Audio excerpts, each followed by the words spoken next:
på sådan med brillerne, der kunne jeg se... Jeg plejer ikke at se et tal. For eksempel, du ved, et stort tal. Ja. Se, nu klyder det sig ikke sammen. Det er et Excel-ark.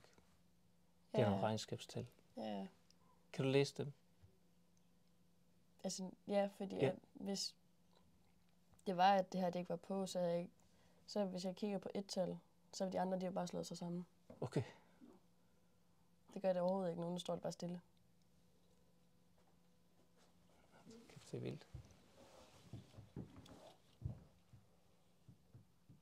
Så du kan læse de tal helt klart? Selvom der er en hel masse tal, og de er små? Ja. Altså, jeg vil ikke kunne sige selve hele tallet, men Nej, det står stille. du kan se alle... Ja. Ja. Det må også ligesom være udgangspunktet for at kunne lære at sige tallet, at man kan se det. Ja. Det er et godt udgangspunkt i hvert fald. Så ja, Det står stille. det er crazy. Ja. Ja.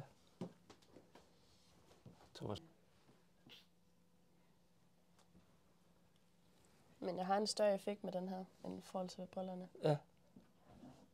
Brillerne er nok også, uden jeg kan jo ikke sige det, for jeg er ikke ordblind, men der er nok sådan mere detaljeret fokus. Ja, Og det det her, er det der også. får du der får jeg klar sådan lidt mere fokus over hele skærmen. Ja. Hvor det hele står stille. Ja. Det er altså meget fedt, du kan se tallet. Det er bare mega. Nu er der ingen undskyldning for at gå op i matematik. Nej. Shit!